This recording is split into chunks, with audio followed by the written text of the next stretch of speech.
नीतीश कुमार का तो पते नहीं है, मांझी का नीतीश कुमार का, कि कितना देरी लोग ललटेन पर लटकेगा और कब उछल के कमल के फूल पर बैठ जाएगा।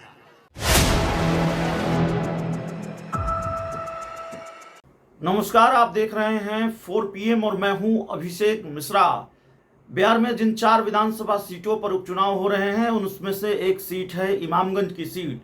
इमामगंज से बिहार के पूर्व मुख्यमंत्री और मौजूदा वक्त में केंद्रीय मंत्री जीतन राम मांझी विधायक हुआ करते थे और जीतन राम मांझी अब गया के सांसद हैं, केंद्र सरकार में मंत्री हैं और जीतन राम मांझी ने अपनी सीट से अपनी बहू दीपा मांझी को उम्मीदवार बनाया है।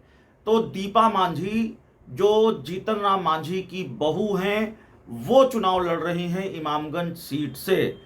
अब इमामगंज का रिजल्ट क्या होगा, इमामगंज का परिणाम क्या होगा, ये देखना पड़ेगा। जीतन राम मांझी गढ़ बचा पाएंगे कि नहीं बचा पाएंगे। लेकिन इधर दूसरी तरफ जीतन राम मांझी को लेकर ऐसा दावा कर दिया गया है, उपचुनाव के बीच भारतीय जनता पार्टी की चिंताएं बढ़ गई हैं, भारतीय जनता पार्टी की टेंशन बढ़ा दी है। और ये टेंशन बढ़ाई है प्रशांत किशोर ने। जीतन राम मांझी को लेकर उनका दावा है कि जीतन राम मांझी कब लालटेन थाम लेंगे इस बात की कोई गारंटी नहीं है, कब वो आरजेडी के साथ चले जाएंगे इस बात की कोई गारंटी नहीं है। क्या वाकई जीतन राम मांझी आरजेडी के साथ जाएंगे? देखिए, जाएंगे कि नहीं जाएंगे, लेकिन फ्लोर टेस्ट के दौरान चर्चा थी, जब फ्लोर टेस्ट हो रहा था बिहार में, नीतीश कुमार को बहुमत साबित करना था और बहुत सारे खेल हुए उस फ्लोर टेस्ट के दौरान, यह भी आप जानते हैं। तो उसमें ये चर्चा थी कि बड़ा ऑफर मिला है आरजेडी की तरफ से जीतन राम मांझी को साथ देने के लिए, लेकिन जीतन राम मांझी नहीं माने या वो नहीं गए। बात हुई थी कि नहीं हुई थी, लेकिन अब प्रशांत किशोर ने दावा किया है कि जीतन राम मांझी और नीतीश कुमार कब आरजेडी के साथ चले जाएंगे इस बात की कोई गारंटी नहीं है। प्रशांत किशोर ने कहा है कि 2 ही पार्टियां हैं, एक लालू जी की आरजेडी और दूसरी मोदी जी की भाजपा। जेडीयू के नीतीश कुमार और हम पार्टी के नेता जीतन राम मांझी भी नहीं जानते कि कब पलटकर वो लालटेन थाम लेंगे और कब कूदकर कमल पर बैठ जाएंगे। पहले जनता कहती थी कि हमारे पास विकल्प की कमी है, लेकिन अब ऐसा नहीं है। तो प्रशांत किशोर दावा कर रहे हैं, बिहार उपचुनाव में भी दावा कर रहे हैं कि हम हैं विकल्प की कमी नहीं है, हम विकल्प बनकर आए हैं। लेकिन प्रशांत किशोर विकल्प हैं कि नहीं हैं, उनके पिटारे में ऐसा कुछ है वाकई जिसके बल पर वो दावा करते रहे हैं कि 2025 की जगह 2024 में ही हम सबसे सलट लेंगे।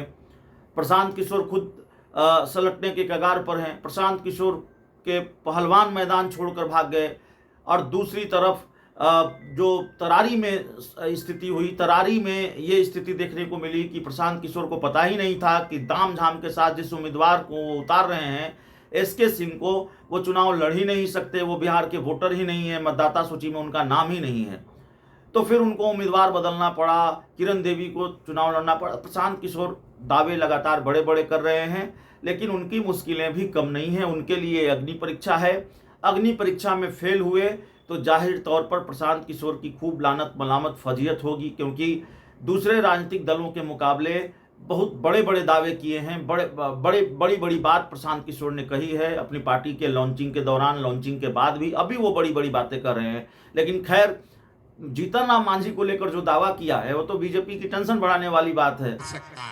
लोग कहता है कि बिहार में विकल्प नहीं है, क्या करें, बिहार में तो 2 गो दल है, एगो मोदी जी का भाजपा, एगो लालू जी का ललटेन।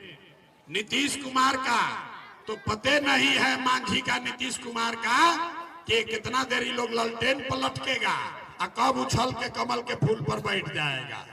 बिहार में 2 ही दल है, तो लोग कहते हैं कि हमारे पास विकल्प नहीं है। भैया, आप आगे आगे चलिए, आप आए हैं बिहार में, आप एक दल बनाइए, हम लोग सब आपका मदद करेंगे। हम आपको बता रहे हैं, हम हाथ जोड़ रहे हैं, आपका हमको आपका साथ नहीं चाहिए। आप हमारा साथ क्या दीजिएगा? अरे आप तो वो लोग हैं जो अपने बच्चों का साथ नहीं दिए, आप प्रशांत किशोर का साथ दीजिएगा। तो 2025 में जब ये जनता के राज बनी तो इसका 3 गो संकल्प है, याद रखिए। पहला संकल्प, साल भर के अंदर याद रखिए, अपने अपने आंचल में बांध लीजिए, नाली गली बनो चाहे मत बनो, स्कूल अस्पताल जब सुधरेगा तब सुधरेगा, लेकिन साल भर के अंदर जितना आपका बच्चा आपके घर का सवांग गया है बाहर मजदूरी करने, जो बच्चे यहाँ बेरोजगार बैठे हैं उसको नौकरी हो या न हो, लेकिन सभी के लिए कम से कम 10 से 12 हजार रुपया के रोजी रोजगार का व्यवस्था यहीं गया में, बिहार में कर दिया जाएगा।